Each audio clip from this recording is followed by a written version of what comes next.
The upper class will always strive to maintain distance from everyone else. But have you ever asked yourself why? In a previous video, I spoke on American sociologist Richard Peterson's concept of cultural omnivorism. Basically, the idea that the upper class's taste for culture has become a lot more eclectic. That high-status Americans began consuming culture across many genres and categories. There were no longer just highbrow and lowbrow forms of culture, but rather they liked everything. They liked the opera, and bluegrass, and indie rock. Whereas lower status groups were univores, consuming a narrower band, usually within popular culture. The univore gets their morning coffee from Dunkin', but the omnivore can also get their coffee from Dunkin', just ironically, while also being able to appreciate single origin pour-over from a specialty roaster. I wanted to answer why this was the case, and why separation is so important even when the upper class are consuming the same culture. And what I found were two interconnected reasons for the need of this kind of separation.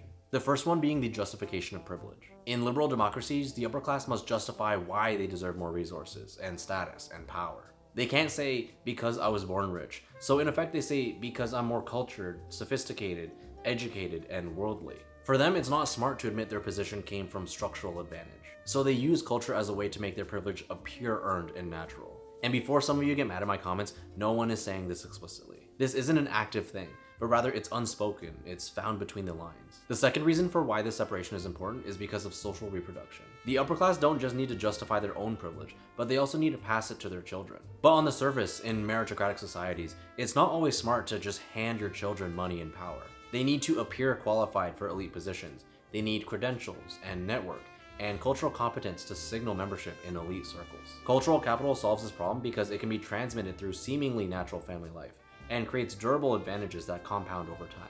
And it's that massive cultural exposure that builds the breadth required for omnivorism. By age 18, an upper-class child might have traveled to 10+ countries, learned to speak multiple languages, learned musical instruments with private instruction, eaten at diverse restaurants across cuisines and price points, and met professionals across many fields through their parents' networks. By early adulthood, they have omnivorous taste that feels natural, where they experience life as I'm just naturally curious and cultured, instead of my parents spend hundreds of thousands of dollars building my cultural capital. Omnivorism works so well to achieve both the objectives of justification and reproduction because it's so effective at making privilege feel earned. Our current society generally expresses distaste towards explicit class hierarchy, which is why omnivorism is so powerful. On the surface, it feels so democratic and inclusive, but it's the exact mechanism needed to do the work quietly. In a future video, I want to get into just how expensive omnivorism actually is, so if you want that, please like and follow and let me know what you think in the comments.